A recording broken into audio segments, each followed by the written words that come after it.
по вопросам природоохранной деятельности, экологии и транспорта.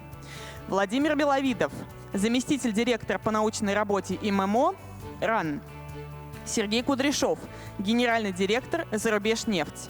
Мехди Санаи, профессор Тегеранского университета, посол Ирана в России с 2013 по 2019 годы. Станислав Жуков, заместитель директора по научной работе ИММО РАН.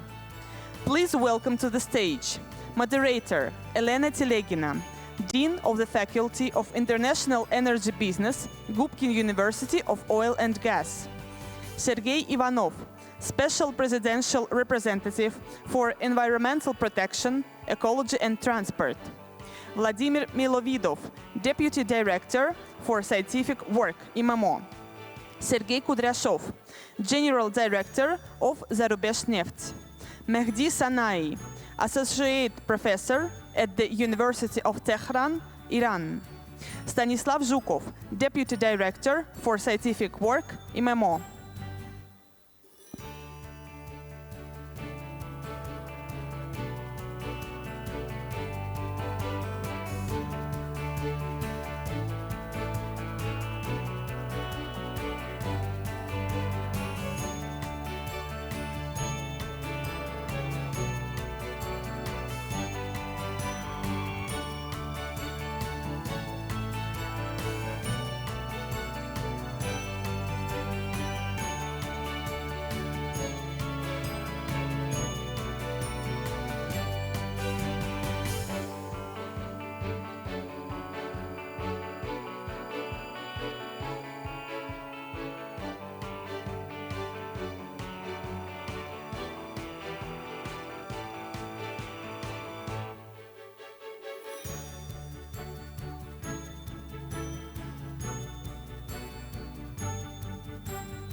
Уважаемые коллеги, просьба рассаживаться. Мы начинаем нашу сессию. Она у нас... Dear colleagues, please take your seats and let us start our session, which is going to be very dynamic.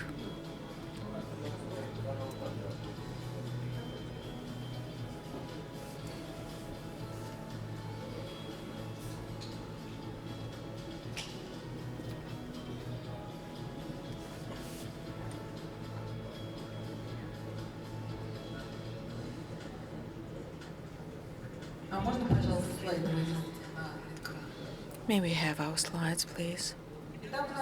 So, today, our first session is going to be around the most relevant topics of the present situation, that is energy markets and political risks.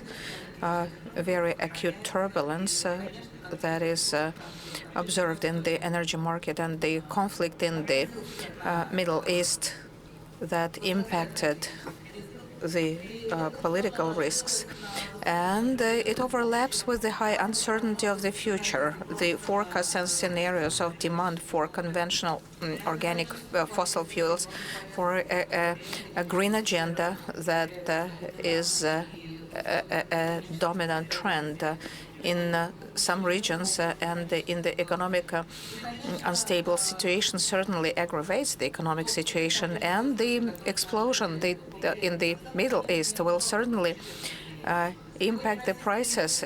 So, though it has not, in spite of the discount, the Russian oil sells with a lower gap compared to last year, and the a turbulent political situation opens new opportunities for the world and for the companies that move forward and try to find some new logistic routes and use this uncertainty to look for alternatives. And today we would like to discuss these questions with our prominent panelists. We have 4 speakers here and 1 online speaker. And I would like to pass the floor first to Sergei Borisovich Ivanov, a special representative of Russian Special Presidential Representative for Environmental Protection and Transport.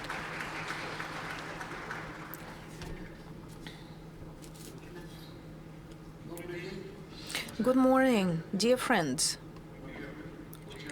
First, I'm very happy to be here at Primakov readings. As Yevgeny Maximovich used to be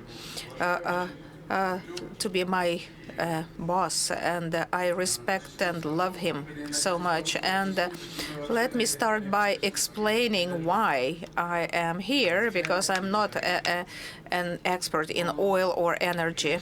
It's not by my background, but the reason is very simple. Without logistics, there is no trade. There is no global trade. Trade is dead without logistics. So, transportation corridors matters, and the routes of global trades are very significant for Russia, no less significant than the energy sector. And let me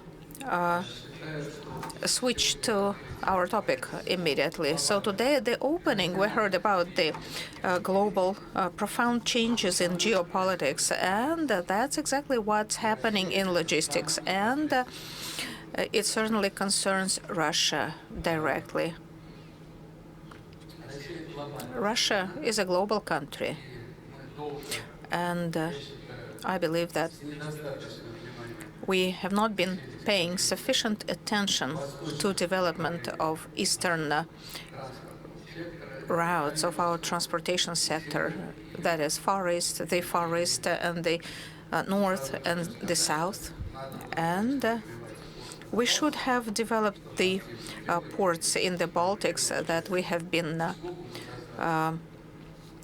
putting every effort in. But the sanctions proved that it's just holding by a thin thread. Holding by, said who of the speakers at the opening said it very rightly. Now, we so far hear some threats that the Dutch straits can be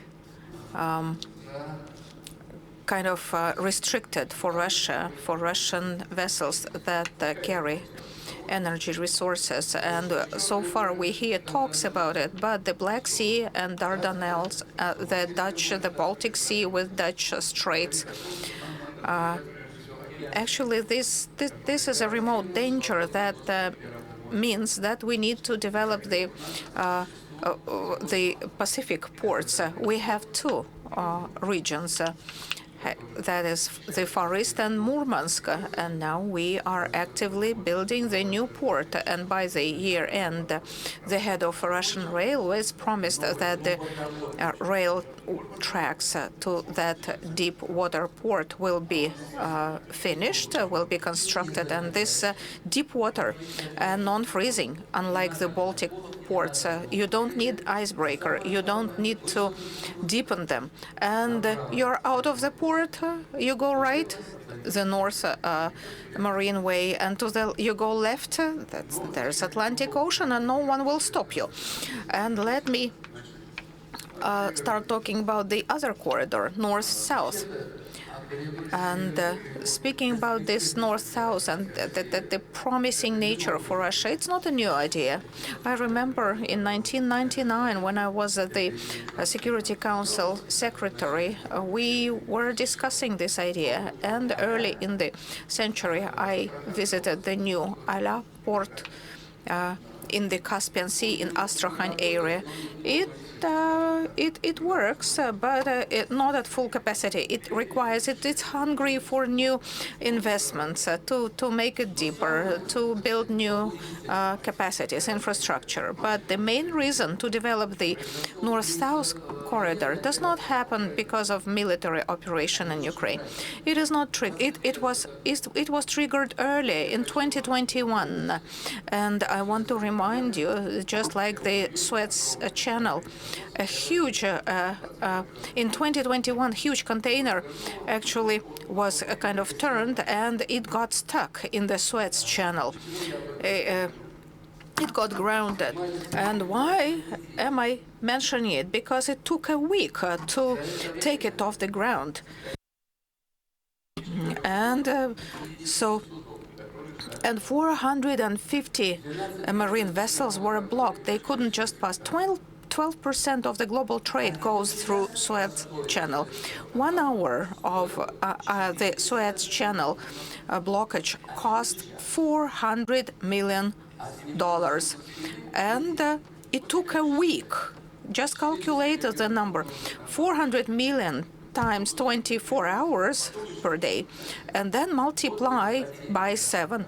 These were the losses of the global trade just because of one accident. And so what were the alternative routes? That's when the question arose about the alternatives. North, south, twice as fast, shorter. And certainly there are many problems. Strange as it is, but it's tariffs because waiting at the customs clearance, border control. So we are yet to arrange it. But at least we have a complete political consent of all the stakeholders, Azerbaijan, Iran, about this route. With private investment, including the Persian Gulf countries' investment, will be developed with private investment. And partially, I would say in this very simple way, this route is up and running already in 3 directions. To the east, along the eastern shore of Caspian through Kazakhstan and Turkmenia, once a week, the Russian railways go this way with containers, but it's certainly a drop in the sea. The marine route from Ali to Iranian ports, and then transshipment to railway to Bandar Abbas in the Persian Gulf, and the western route through Azerbaijan via Azerbaijan, and there's only one problem. There are no railway track for 148 kilometers between the Resh Pastara, between Azerbaijan and Iran. So there is a gap of 148 kilometers of railways. There are no railways. And now the focus is on building these 148 kilometers. Persian Gulf countries actually joined this project, and Eastern Africa shows their interest. And I will only give you, just to stir the audience and make it less official, I'll give you one example. By the way, thanks to Evgeny Maximovich, I worked as a resident in one African country, and I got to love tropical fruits like mango. I love mangoes. And so, a month ago, a railway, the whole train from Pakistan, completely loaded with mangoes, ran from the south along this north-south corridor. In 4 days, it reached Russia, and it's a world record. So certainly the share of mango is not comparable to energy resources. It's a peanuts, but it's nice. It works. That speaking about north-south, certainly northern marine route. It has to do with environment and climate change. Arctic melts twice as fast compared to other surfaces of the globe. There are, well, boon and bane, but the transportation benefits are obvious. And many Russian companies, as far as I know, started supplying their products to the east. For instance, Norilsk Nickel, who used to sell exclusively to Europe and Russia, now they take part of their products to the east through the northern route, northern marine ocean route. I'm not even talking about LNG and the other things that everyone knows. There no comment required, but the northern route has huge potential for Russian and global trade, because I'm absolutely confident, absolutely positive. The turnover is growing. It works. Certainly, we need icebreakers, and I insist to have icebreakers, because God forbid some environmental accident happens to a ship in the Arctic. The environmental damage will be 2 to 3 times higher than in other regions, because the Arctic nature is the most vulnerable, and the oil spills or petroleum products spills will have horrible consequences, absolutely devastating damage. So we need to treat this northern marine route, the Arctic route, with special care. But even the ice-class vessels, there are huge numbers in the world. And the logistic companies and relevant countries will certainly have huge benefits instead of circling around the South Africa or Suez Channel to use the northern marine route. It's a huge benefit for everyone. And the eastern polygon, the railway routes that, I will not be giving you many comments about the eastern track for Russia. Eastern route has huge significance, because you can make very good money with transit. Here we have probably representatives of Russian railways, but during the pandemics, when the marine transportation from China to Europe shrank a lot, our Russian railways actually got rich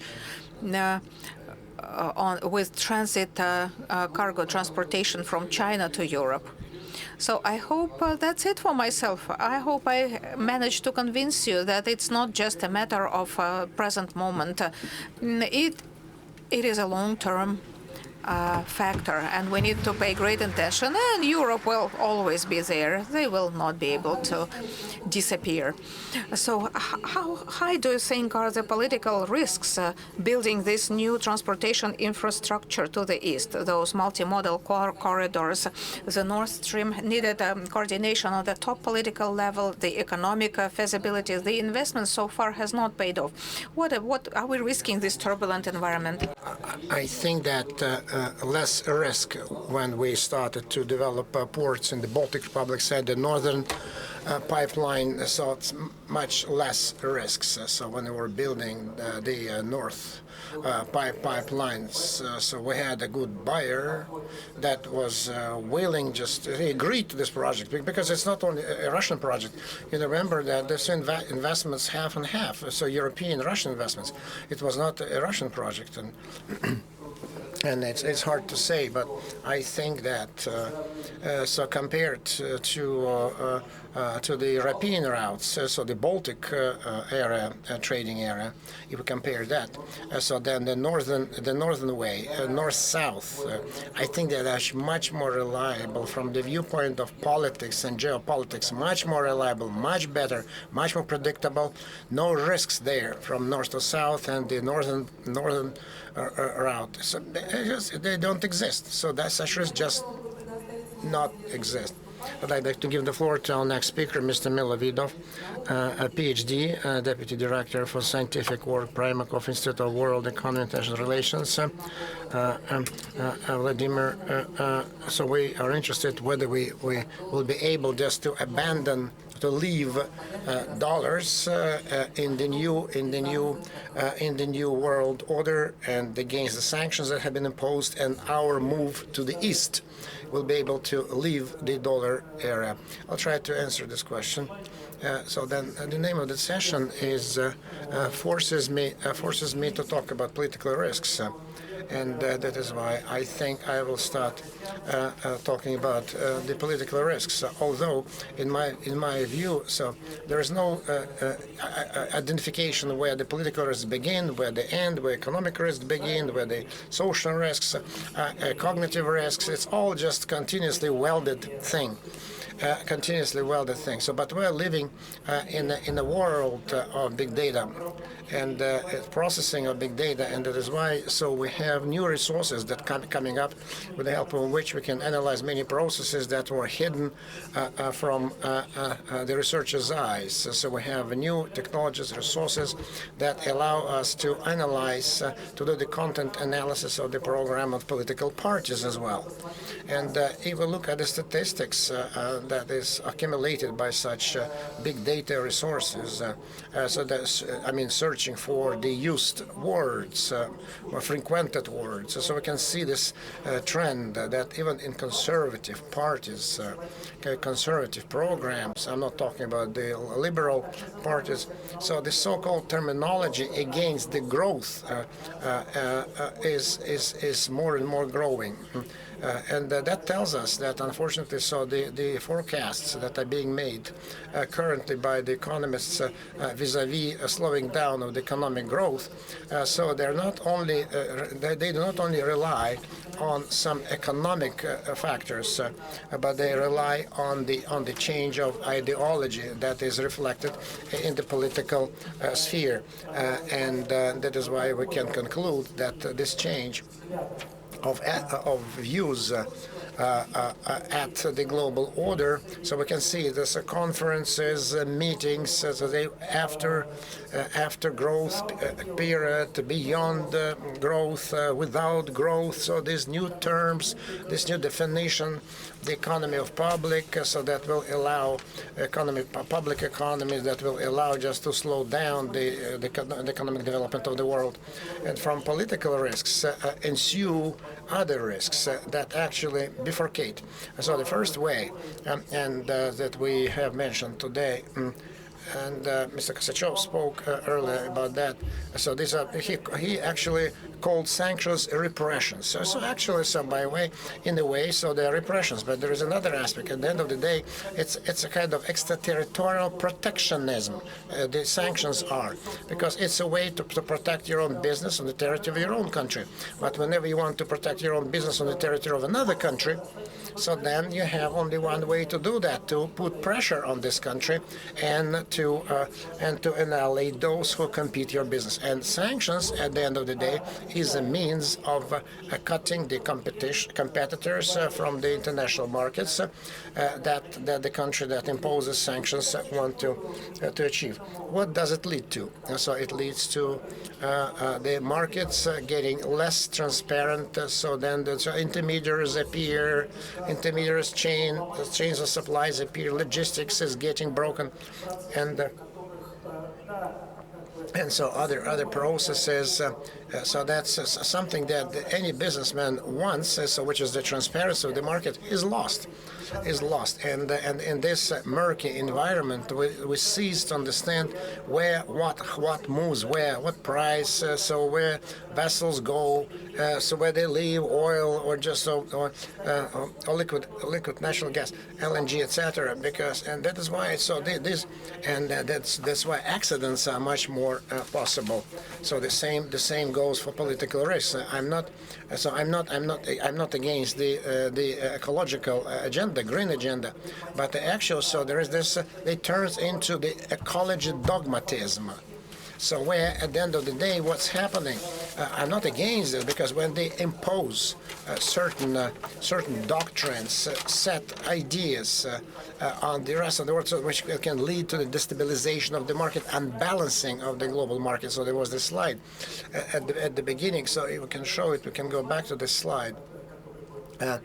At the beginning. So because this green agenda, so there is this chart of investments into energy industry, energy market. So you can see the relationship between the investments in traditional sources of energy, right, in the corner, and the fossils. So by 2050, you can see they need to dwindle, to change drastically. And so that's one way. But if you look at the forecast of the Global Energy Agency, so which promises, so the forecast of net zero, so they predict that. So where traditional sources of energy will have only 20% of energy consumption, and renewables 80% of consumption. At the same time, so the same agency evaluated and concluded so that only $4 trillion should go into renewables, and into traditional less than 200 billion. So that's why the relationship is 1 to 4, and the second is 1 to 20. And so then there is another risk, the risk of investments. And I think that our colleagues will certainly talk about that in greater detail. So when they start asking, so A, where you will get all the money? B, how are you going just to pay back, to recoup the investments, and what investors and what expectations of the businesses that expect, what kind of interest the businesses are ready to expect, so in order to make it interesting for them to invest. And so that is why it's very difficult will be to attract investors into these sources of energy. That will certainly impact the prices. Naturally, another issue that you raised. So one way or the other, so we overcome the sanctions risks. So understand that the demand for power, energy, will definitely grow. But there's an issue: how to pay. How to pay it? Because even if we know how to carry oil, so without Western warranty, and without using our own tankers, but how to pay? Although just now, we have international insurance, we know just how to carry oil, and still, so how to pay back? How to pay? We will look at it. So we will look at the trading rows, cargo loads, and ways. So you can see that in the Asian Pacific volume of trading. So the direct investments go there. So portfolio investments go there. Everything but 74% of the interregional trade in Asian Pacific region is the dollar. So do they need this dollar there or not? Certainly for all the trade there. So hoping for digital currencies, so they do not give you an answer, because these coins and the stable coins that they use, $121 billion capitalization of the currencies that are pegged to the dollar, and the capitalization of stable coins pegged to yen, Turkish lira, Chinese RMB, rupee, all together. So they're 1,000 times less. So they're not even reach 200 million. So that's why. So there are conditions of forming new international currency systems. So we need to form it. So, but who's going to integrate? What countries integrate in this new international currency systems? And so because those who want to integrate, so they don't have convertible currencies of their own. So that's why way out of the situation will be a continuous, slow, mixed, multipolar international currency system. That on the one hand, so traditional currencies and traditional currency transactions with some elements of goods clearing will develop. And so this combination of risks.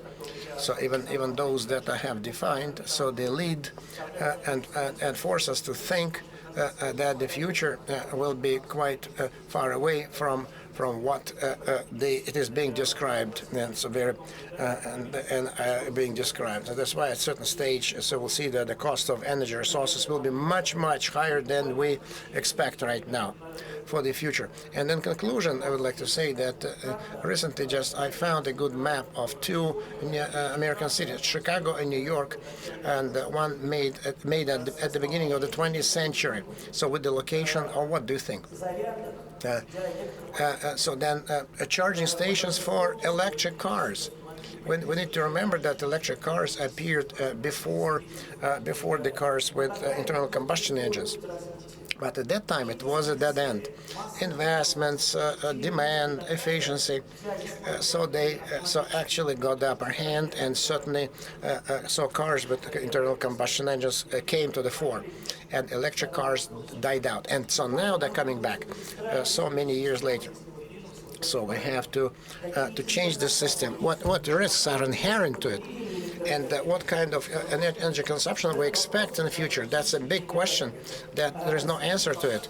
So the estimates show that the cost of electric cars, so then the cost of energy consumption of energy for electric cars is much higher than the cost you have to apply to produce and operate internal combustion engines. And that is why we need to find new ways how to find a way out of this complicated and murky situation. Thank you. In your expert opinion, how quickly so the formation of new financial centers will occur so that the global trade would migrate from dollar to RMB? I'm watching right now. I'm not a specialist on China, but I can tell you that as a person who is in finance business, and so this transfer, this reshufflement in the hard currency combination, and visiting the central bank by Xi Jinping recently, all this tell us that they pay attention to it, and so this reshuffling is and RMB is turning into a big international currency, and now the center of economic flows, investment flows, and so today China. On outcoming portfolio investments, debt and financial instruments, they invest all in their region, in China, not outside. They invest everything domestically. That's why, because the concentration in Asia of new financial center is inevitable. This is an inevitable process that will force everyone to use Chinese RMB, even without China wishing it done. So I'd like next to give the floor to next speaker, Sergei, Mr. Kudryshov, General Director of Zarubezhneft JSC, the company that has been working very actively in many years, in many countries for many years. What's your take of risks and prospects for Russian companies against the background of very difficult arrangement of the international commodities market?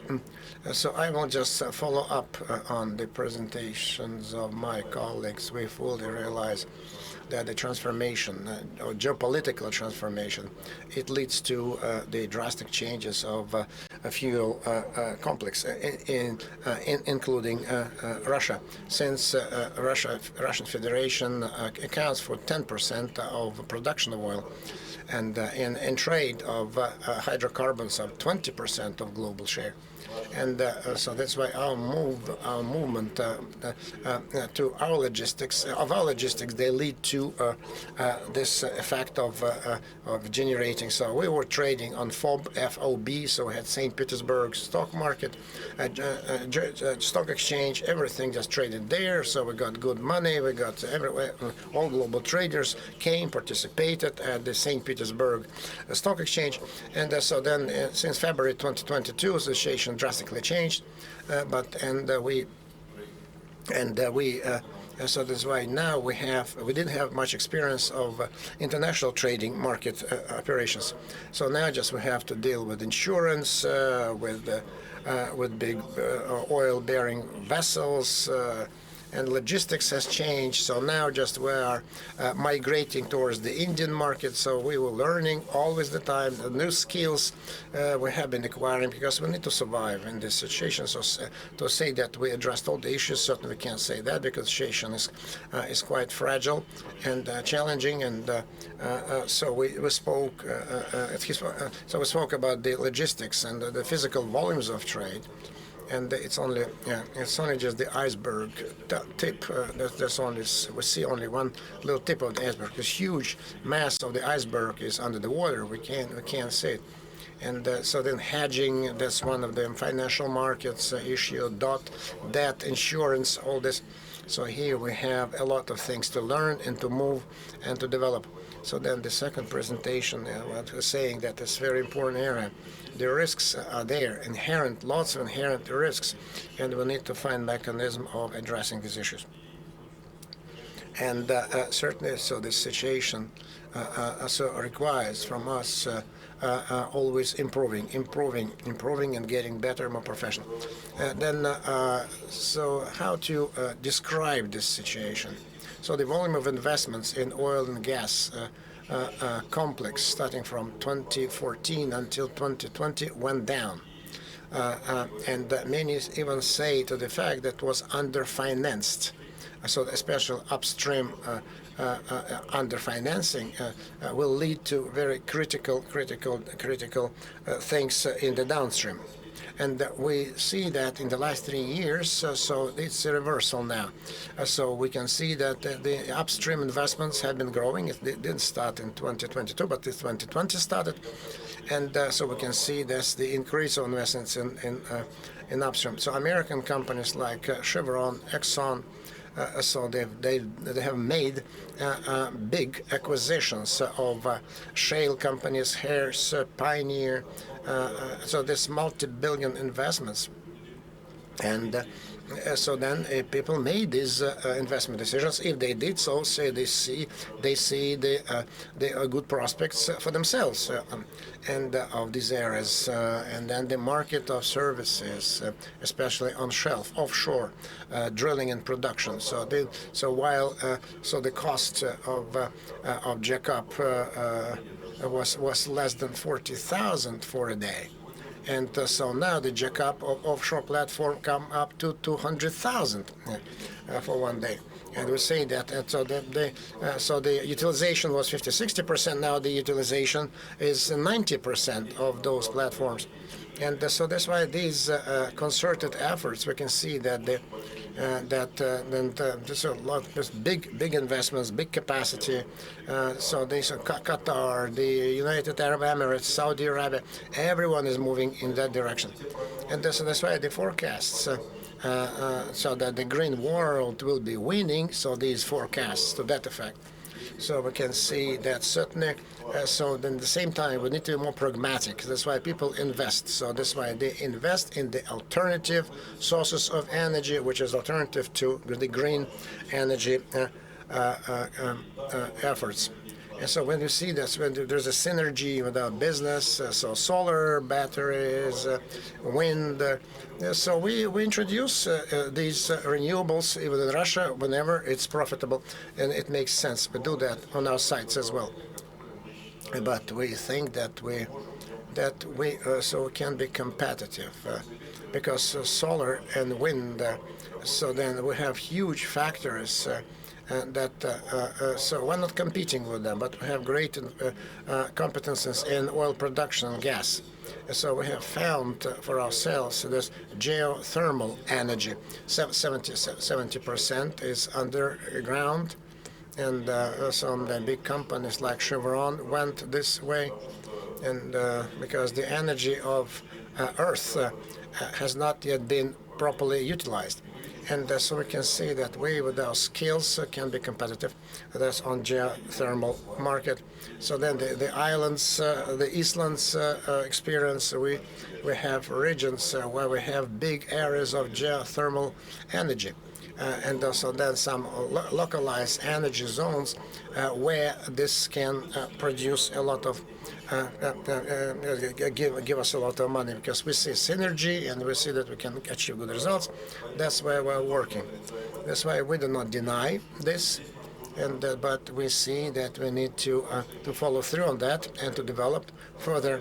And that's why this multi-vector development of our company makes our company sustainable and make our company sustain any eventuality that might occur in the international markets, and our skills so allow us to stay on the surface of the water.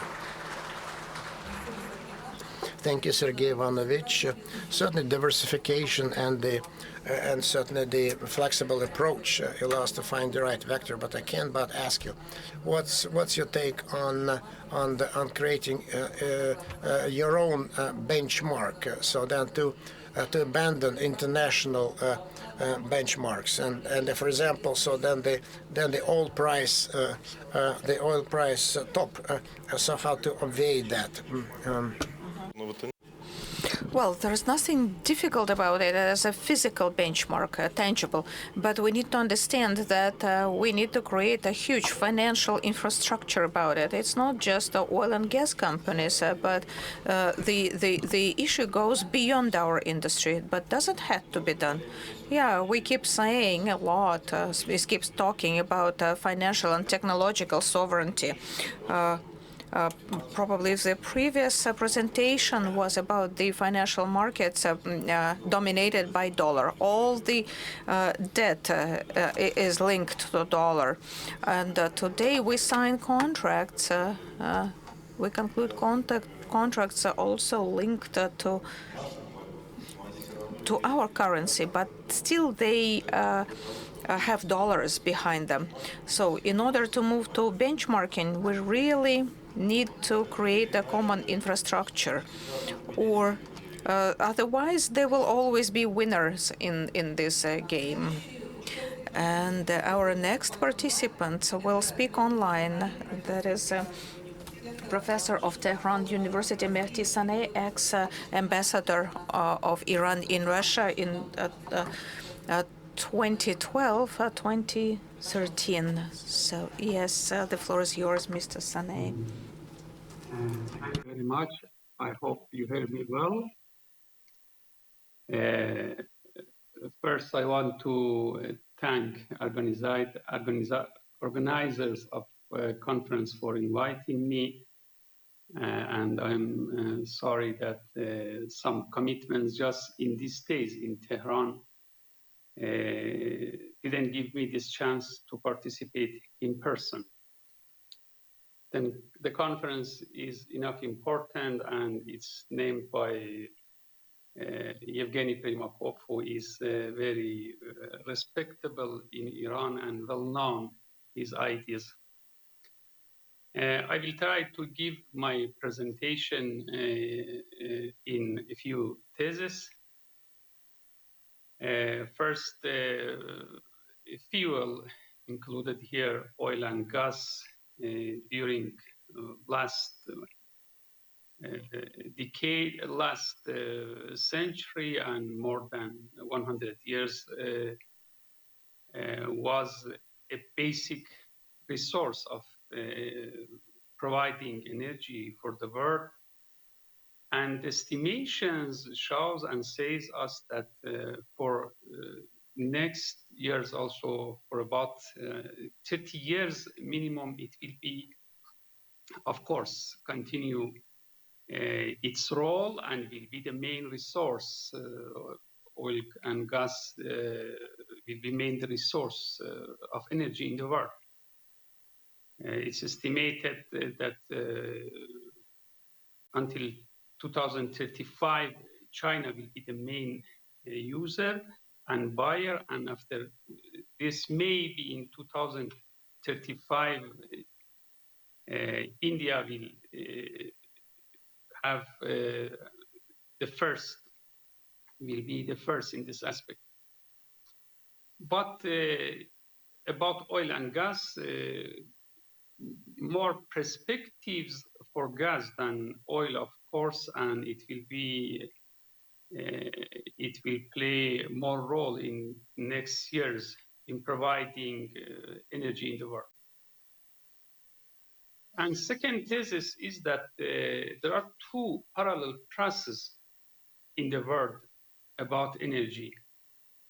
One is the fact that until now, development of the countries, life of the people, of the societies are based on the industry. Of course, all aspects of industry are dependent to fuel, hydrocarbon fuel and fossil fuels.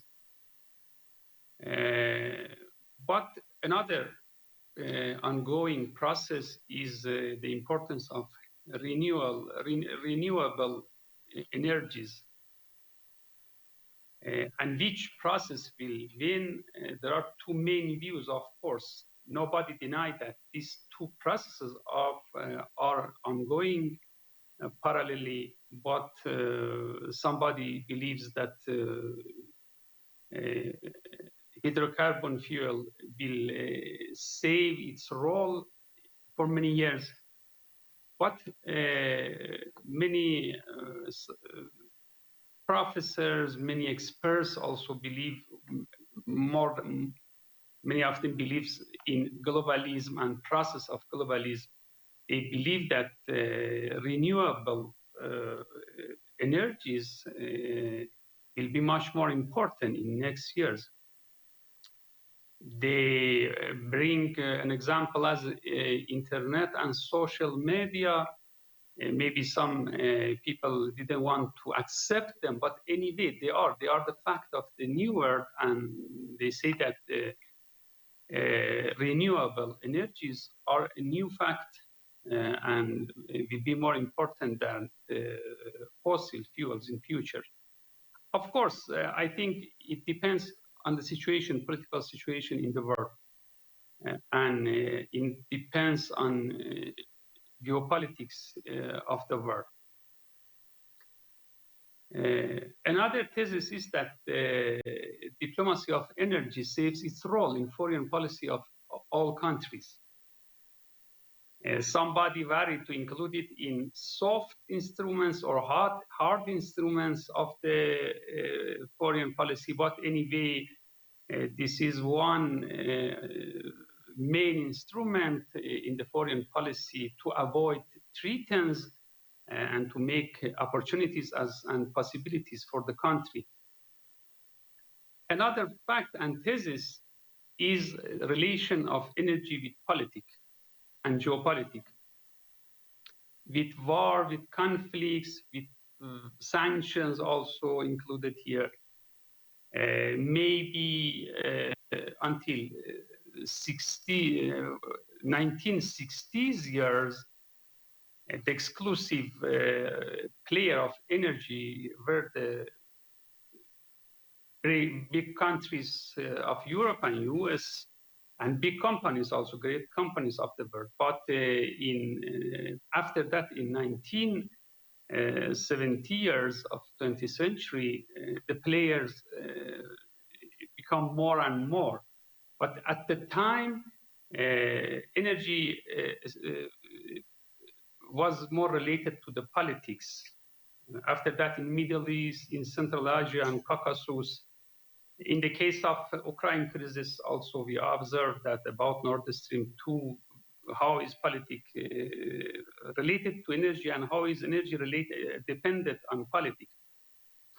Many believes that all wars who happen in the world, included here Gaza war also, you may analyze in the context of energy.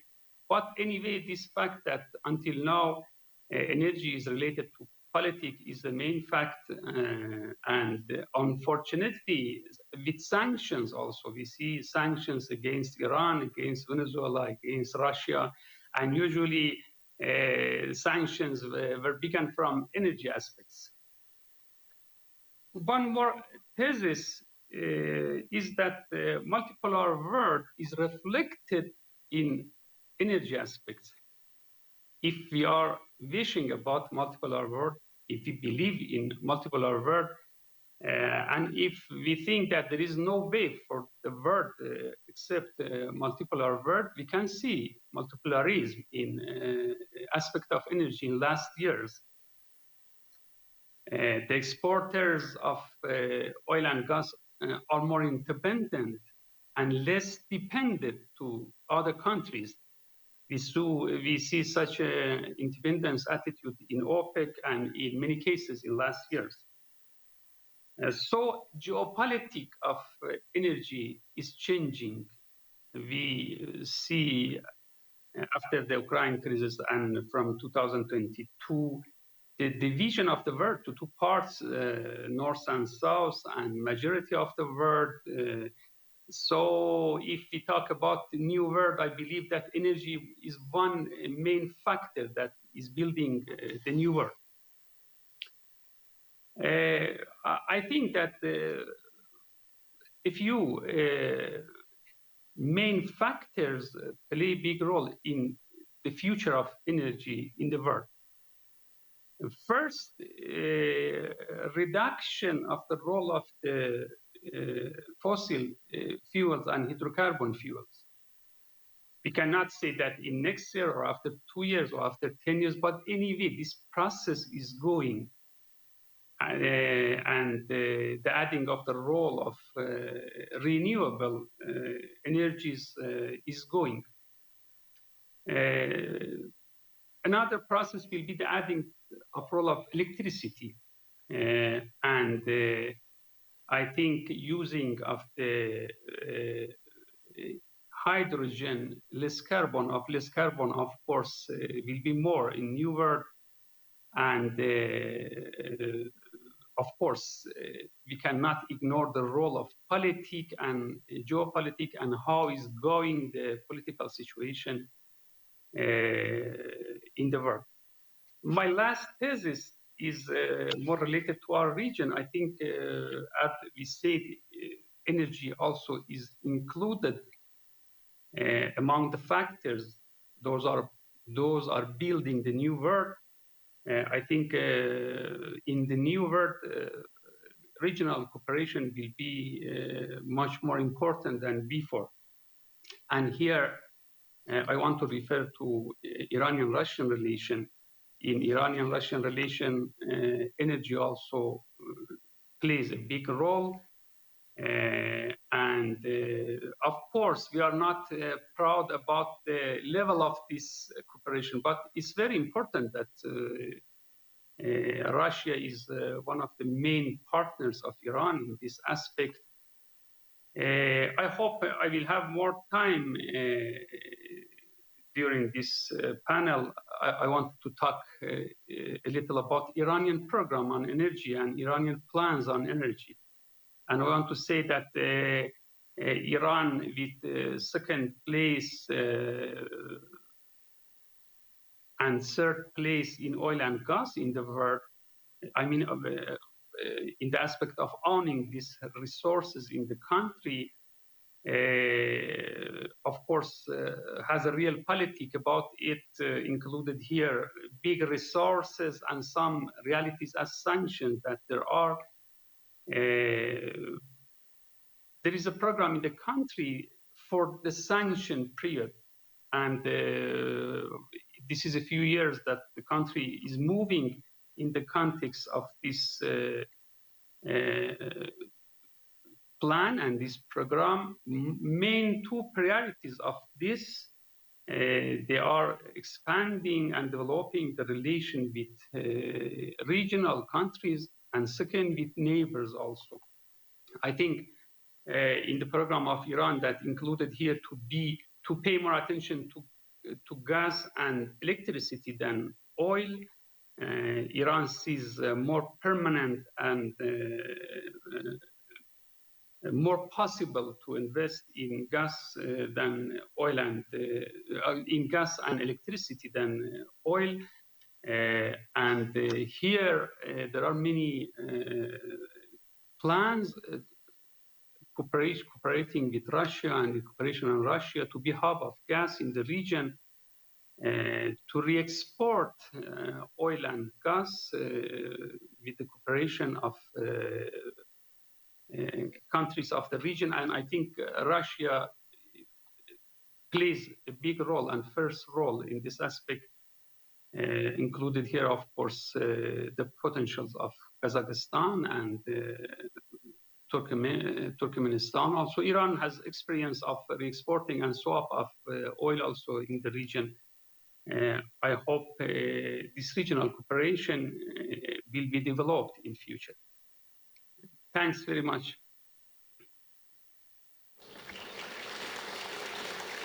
Большое спасибо, господин Санаи. Mr. Sanai, we thank you so much. And we have two questions. How do you see the role of Iran in the energy markets within the next few years? Will this role be growing? And the second question, can Iran, in case of the growing of the Middle East conflict, just to close the strait, which is a nightmare for the market?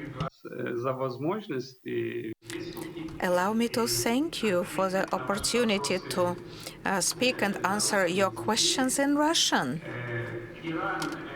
Iran certainly plans to invest more in the energy aspects, as I told you, has two parallel policies, and first being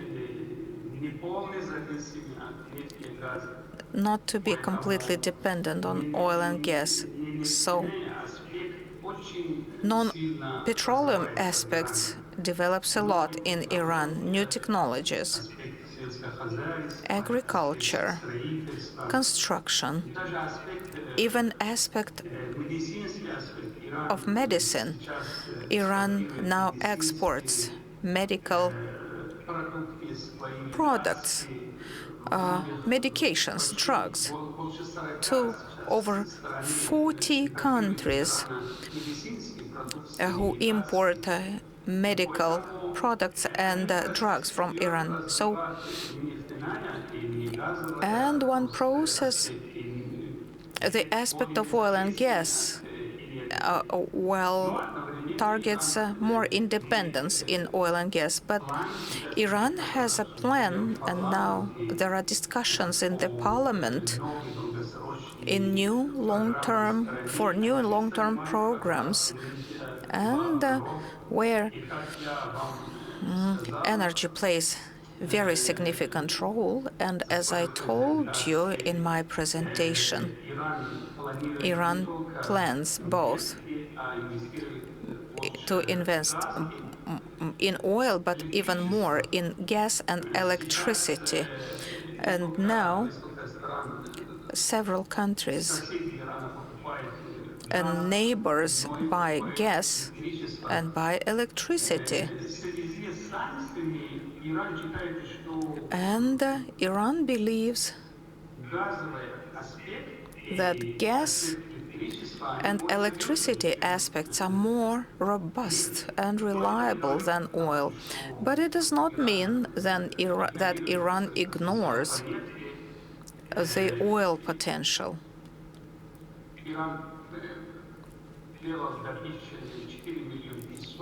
Iran produces from 1,400 to 2,000 barrels a day. And we have investments in oil. And as I told you, there are clear plans for re-exports and of oil and gas to and from re-export from Caspian countries. So speaking about your second question, I can only hope that we shall not see aggravation of the situation in the Persian Gulf and Middle East, but Iran will never hesitate to protect the sovereignty and their own interests, and always believes in freedoms and and fair energy trade, and strives to guarantee the freedom of of countries in the Persian Gulf. But we need to ask the countries who come from far away, thousands of kilometers to Persian Gulf. Why? What do they want? But Iran considers themselves a guarantor of security in the Persian Gulf and believes in friendly neighborhood relations with Arab neighbors, and who can also guarantee safety and transit of energy from this region.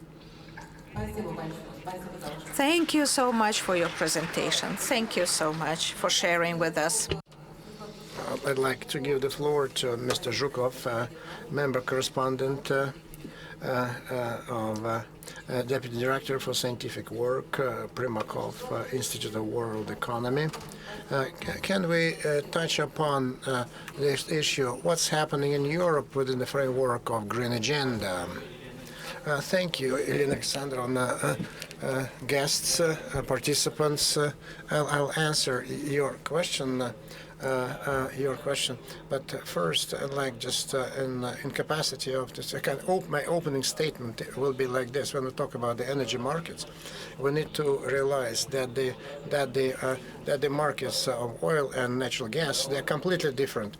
So the global oil market, and it's so then it's in economic sense of the world. It's a market. It's a market, really, in the economic sense. And so then in modern form and shape, but with great changes and innovations, so have been in operation since the 80s of the last century, certainly with some changes. And in spite of some exogenous crises, political crises, or crises related to coronavirus and the world pandemic, so the global oil market has been demonstrating very high level of sustainability to these shocks, because it's a real market in the economic sense of the word. So it's very sustainable, very robust. And now we need just to step down one step, and I like to use this term market, because market is oil gas companies. That's what makes. Then refineries is the market, logistics, transportation companies, so global, regional, local traders. They're all. That's what I refer to as a market. Owing to their efforts in unprecedentedly quickly, so the global oil market has reconstructed itself, has changed itself so quickly. And so then the export sales of oil is the Indian market moved in before the geopolitical crisis. So the Russian oil did not go to India. Now it's growing very rapidly. So the exports of Russian oil continues to grow to China and other countries of South Pacific, of Asian Pacific region. And so then we owe much to Russian companies that guarantee this transformation. It's not painless. It certainly had some challenges, but nevertheless the market displayed great deal of sustainability and robustness and continues to operate in a predictable fashion. Then the role of benchmarks, but from a different viewpoint. So we see that in spite of COVID, and in spite of difficult structural problems of the Chinese economy, then Chinese oil futures, INE, so then the oil futures of China feels itself very comfortable within the global futures contracts and benchmarks, very comfortably feeling itself. And then the Chinese futures contract, so with the development of the financial sector of China, liberalization of the financial sector of China, accelerated development of Chinese financial institutions, insurance companies, stock exchanges of China. So this process is not an antagonistic game, and just looking only for one's own profits, but we need just to look at it as a joint effort, joint play. And so the markets of natural gas, there is no such thing as a global market of natural gas, because it's a combination. This market, until recently, so then it were just a set of different components, and but not related to so regional markets of natural gas, European market of natural gas. But there exists such thing as integration of prices for natural gas. So then the problems that exist in the European natural gas market. So through the price channel, so they go to the Asian Pacific region, because the benchmarks for the Asian Pacific region markets are integrated with the price for natural gas in Europe. In European markets. What we need to reflect upon, so then the difficulty and the dramatic nature of this process. So we can see this big spike of prices for natural gas, especially in the middle of the last year. Dramatic spike in the middle of the last year. So then natural gas prices in the European market and the Asian Pacific region markets went down, but they continue to stay 2-3 times higher compared to the second half of 2021. And it's not accidental that I am trying to draw attention to 2021, because in my view, the crisis at the European gas market has a political nature, a complicated, complex political nature. But the crisis did not start in 2022, but earlier. And it is explained by the mistakes in politics, because that were generated by the European politicians, mistakes in European macro regulators, European industry regulators, so they selected a very radical speed of the energy transfer.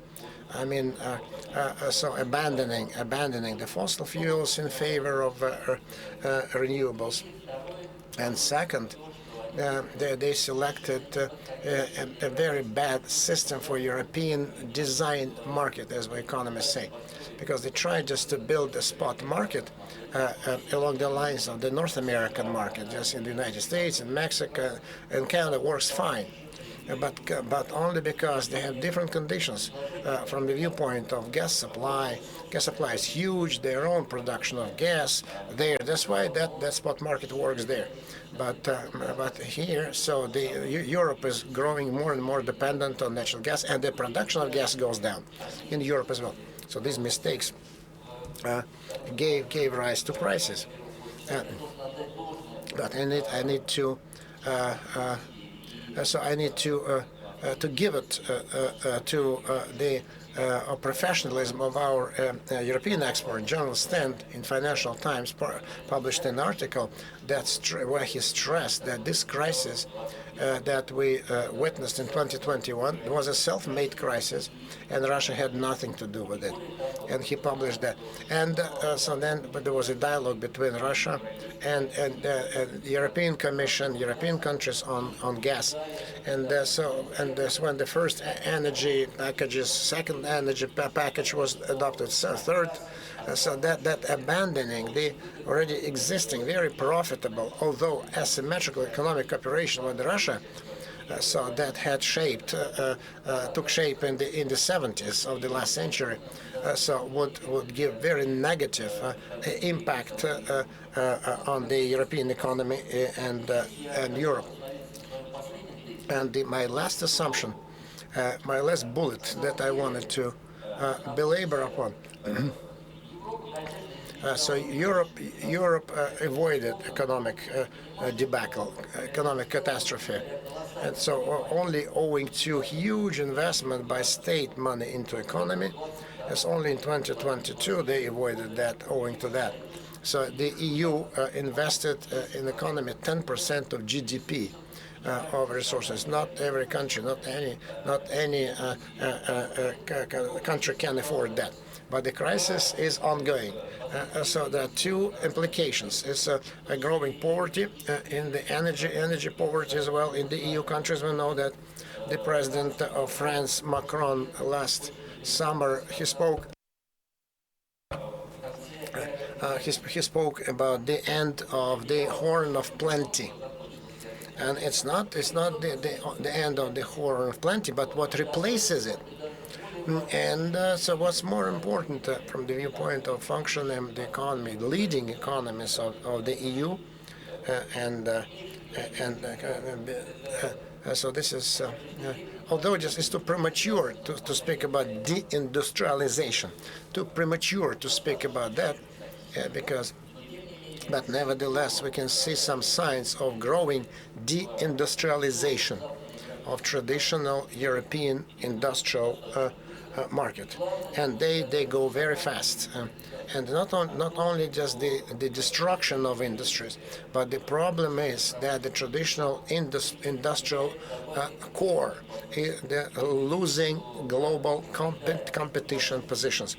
And for example, we can see it in trade with China, equipment, for example, cars, so that always German just was selling both, and so we can see that there is an unfavorable trade balance in favor of China, and Germany just selling machine tools, cars, etc. And so that's one, because it was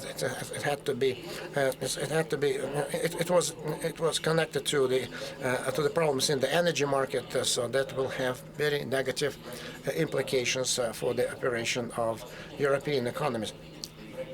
We see that the European economies are trying to combat this by way of increasing subsidies and market measures. And then I go back to what I started with. The market, certainly remembering its convoluted nature, complexity, this mechanism of economic growth. So then its responses to different economic political crises. So there will be lots of crises coming, both. But still, the market demonstrates that it's a much more efficient mechanism than the direct state intervention. The market is much more efficient. The subsidies, tax benefits for some industries. This is exactly what the European gas crisis started, and the electrical energy crisis as well. And that's why this non-market measures in the European economy is growing, is snowballing, because they have to provide non-market measures of support, and that leads them to a dead end. Thank you. What's your idea? So Europe in the trap of this false priorities. Will it abandon the use of gas because they do not use Russian natural gas, or maybe it's liquefied natural gas, or LNG is much more expensive, and then it means that Europe is moving towards renewables. So good question, but I need to have a more detailed answer.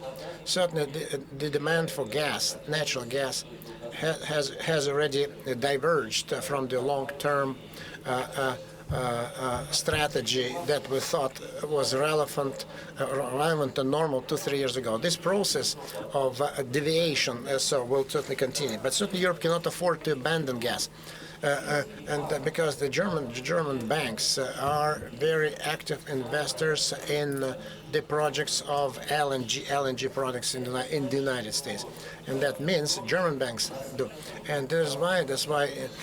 So then the pipe natural gas LNG will come, and that, from the economic viewpoint for Europe, it's great problems because costs, and because the global competitive nature of the European economy and processing industry, so will certainly not be competitive, which is certainly production is the core of economic development. And the second part of the issue, my colleague spoke about that. So until we get reliable industrial systems of storing energy, industrial-based, certainly there are some breakthroughs we can observe.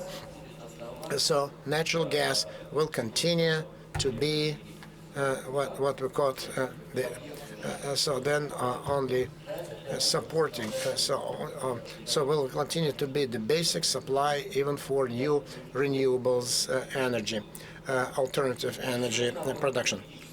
And so then the energy crisis, so European energy crisis, European economy, it will not survive another energy crisis, and certainly the population will not forgive the authorities for that. Thank you very much for being time responsible. I wanted just to ask very quickly, what is the most important political risks that you see next year in the energy market? The most important political risk in the energy market. What do you see happening 1 year down the road? I will just take a second before answer. I think that the markets are different. I will talk about the oil market. So the main risk in the oil market is in the sphere of what might happen for many reasons and for different reasons. What I mean, kind of erosion of the OPEC mechanism. So, and if the OPEC mechanism starts eroding, so then the OPEC Plus will follow and starts eroding too. So then the Persian Gulf countries, so they're supporting high price for oil, so they adhere to now, so may be replaced by the strategy of supporting their exports niche in oil, so that now they're giving it away for free and voluntarily. So you don't think that the oil price will go higher than 100? No, locally it can give maybe higher than $100, but once it happens, so there will be destruction of demand. Because remembering the imbalances that exist in the United States and China, so then the debt level of all institutional sectors in Chinese and American economy is pretty much the same. So more than 330%. They cannot possibly afford so just to go for this. And thus the destruction of demand will go down, and that will inevitably bring the prices for oil down too. I didn't hear the question. The main political risk of the next year in the energy markets. I agree. So that this interaction OPEC and OPEC Plus is very important for us. It's a proper cooperation because these risks. And what oil prices do you expect? What oil prices do you expect to be for oil next year? I think that now we're just within this corridor. I think that so there will be some spikes, up spikes, down spikes, and but I think that the current prices make everyone happy. I would relate political risks to a greater extent of the near future with the disenchantment of the countries imposing sanctions on Russia in their efficiency, from the viewpoint of their efficiency. That will encourage them to strengthen and and to bring more detailed nature of the secondary sanctions that may result in bad circumstances. So then logistics will change, payments will change. So the secondary sanctions, if they impose, so bring about this disorder. Then the local prices may go. And so that may happen because if we continuously interfere with the natural processes of price formation, market price formation, you will continue to interfere if they continue, and they really want to do that. And so that could be dictated by not only just to acquire new markets, but because they are mad at us. And so that could lead to a very high level of destabilization and imbalances in the energy markets. I'm not an energy guy. It's very difficult to forecast fluctuations and risks with oil and gas concerning price. But I think that our closer and closer cooperation with OPEC Plus, with Saudi Arabia, and greater involvement allows at least to minimize these risks. So because certainly some fluctuations will be inevitable. And the second point, maybe it's not an answer to your question, but we talk about oil and gas.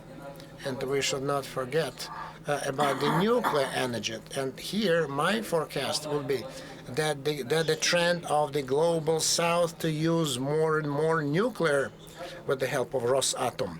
So will definitely grow, and this is very good for us. This is a good trend, and this is right. So there are some risks too, so because so they don't concern us, thank God, for the time being. I mean France, for example, and Niger. You know that in France the share of nuclear is more than 60%, up to 70% right now. And so then there's no uranium, and so then that's why Macron immediately went to Kazakhstan and Uzbekistan. It was not accidental that he made those two trips. That only proves my point. So we have questions from the floor.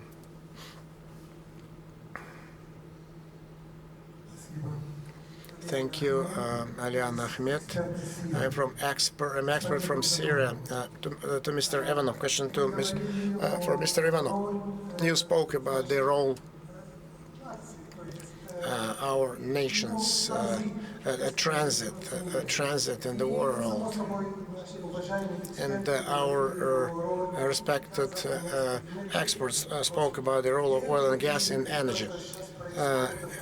What do you think about what's happening now in the Gaza Strip, in Palestine? What's happening? Where do you see the role? Because what's happening in Palestine, because the Ben Gurion Channel that should run parallel to the Canal Suez logistics, and then simultaneously the Mediterranean. So there are lots of resources there, gas resources and oil resources. Do you think to what extent this war happening in Palestine right now may be related to the presence of oil and gas in the region? So now just there is no. So then the Arab-Israeli conflict, Palestine-Israeli conflict. On transport logistics, I don't feel it, but I do not exclude that eventually. So the logistics may be damaged. You spoke correctly about lots of pipelines, gas pipelines in the Mediterranean, and I do not want to compare this situation with the Baltic Sea to run this line of comparison, because what happened in the Baltic Sea is a pure act of terrorism.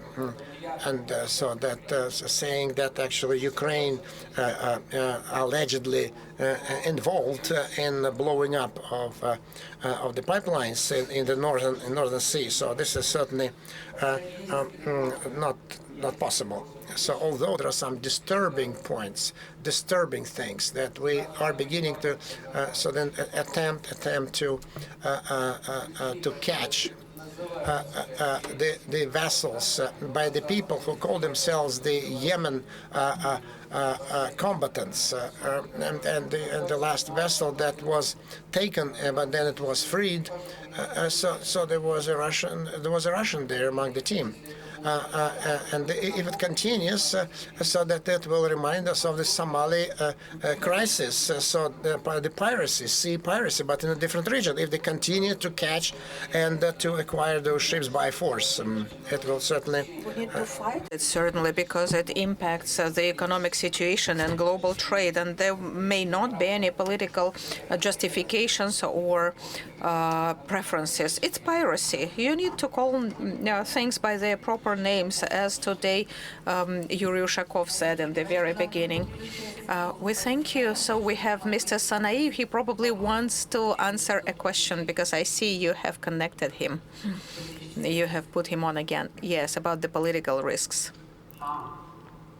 Right. Thank you. So this question is to me as well, right? Yes, to you too. Thank you. Briefly, I can tell you that though I'm not an expert in energy, but in my understanding, it is possible that the oil price will go up in 2024. But here, there are two factors that will play a role. First, conflicts in our region depend on, so they will influence, especially in the Middle East. So they will certainly influence the oil price. And there's another fact that has to do with COVID. The oil market was damaged by COVID and pandemic. And then the oil, the upstream, fell by 4%. And now 16 million barrels a day was the upstream. And after that, the reduction over the last years, the investment into the oil upstream went down. If this trend continues, then lack of investment in the oil industry and the oil upstream globally, then there's high chance that the price will go up. But if this trend stops and changes, then will certainly influence the price. Thank you. Do we have questions from the floor?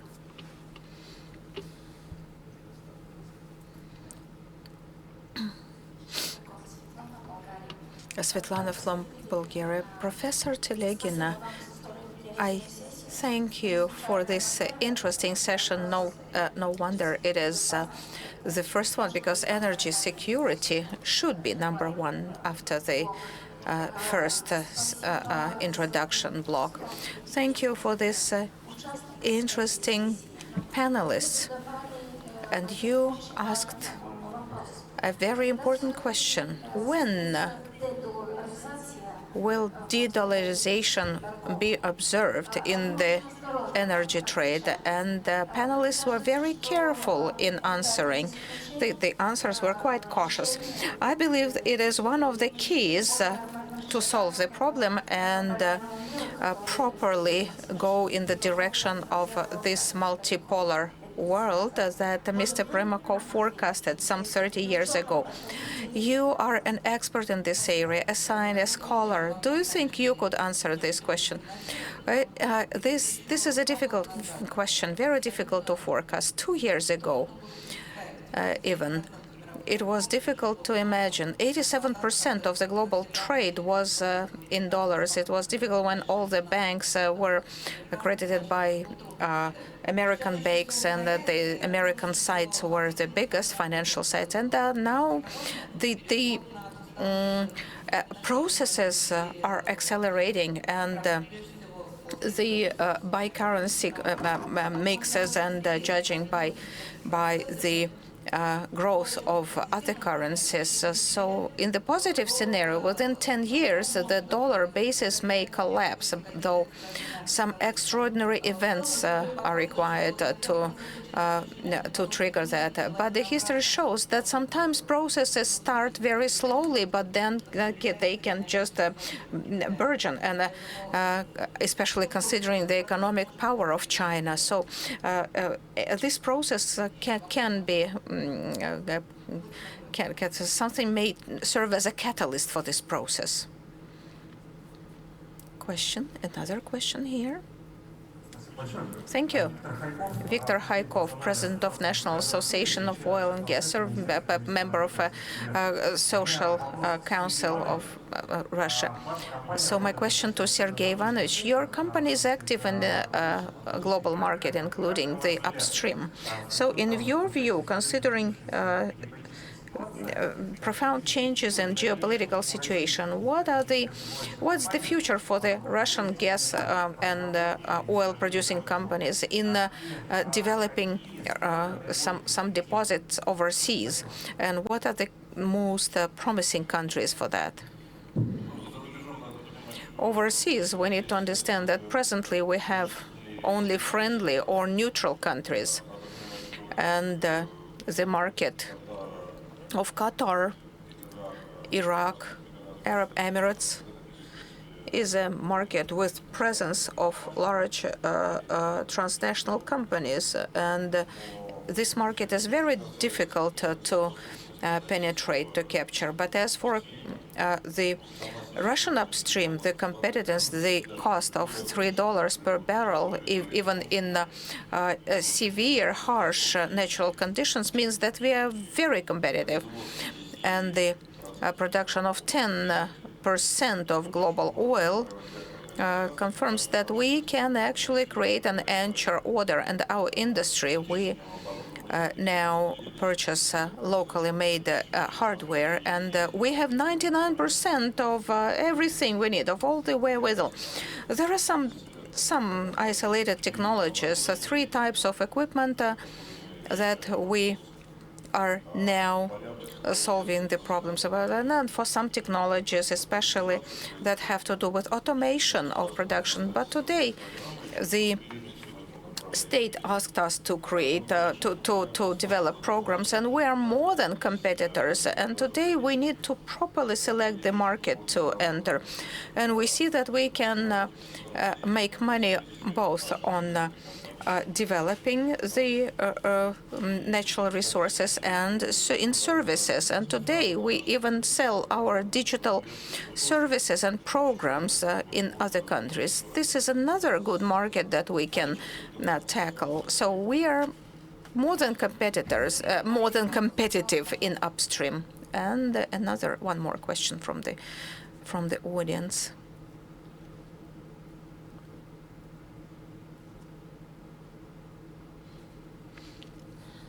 Hello, I am C.S. Faraz from Islamabad, Pakistan. My question is a general question to the panel, that we have been talking about the international north-south transit corridor that have been activated between Russia and India. But we have also seen that the other corridors have been, at least the proposals of them are on the table. For example, India, Middle Eastern, and Europe corridor. So given that we are relying on India as a part of global south, and Russia, China, Iran to an extent have increased the partnership with India to basically compete with the US hegemony or dollarization hegemony, how can you see that India's growing strategic and economic ties with Europe and the US as well, and how would it going to impact with the non-US bloc or nexus in the near future? Thank you. Кто-то хочет ответить, пожалуйста. Who would like to answer this question? Yeah. Let me try. This is exactly what's happening in front of our eyes. This transportation corridor, north-south, that you mentioned, is one of the endpoints, having Mumbai as an endpoint. it will not just increase the volume of non-dollar trade, as with China, with India, in spite of all the problems with rupee. I guess you are familiar with the problems, but we still prefer to trade in rupees and rubles, but not in dollars. It's already a proof that we are canceling dollarization in our trade, and same goes for Iran. And I hope that other partners from Persian Gulf, they have good currency, proper currency. We can trade in rubles and dirham, whatever currencies of the Persian Gulf. So the trend is obvious, is there. And it is only a question of speed. How fast is it going to develop? I do not believe it will stop or suspend, and we shall keep trading in dollars. No. I can add that certainly the United States will try to put pressure on the countries who want to join the alliance of Russia in different regions. And we saw how Pakistan was pressurized, including the replacement of ministers last year. So certainly there will be competitive war with the political vector. But we hope that the economic logic will prevail and many routes will appear, including via Pakistan. I want to thank everyone for participation. Now we have a short coffee break, and then we shall have a speech of Foreign Minister Mr. Lavrov. Уважаемые дамы и господа, выступление министра иностранных дел Российской Федерации Сергея Лаврова начнется через 10 минут. Dear ladies and gentlemen, speech by the Minister of Foreign Affairs of the Russian Federation, Sergei Lavrov, begins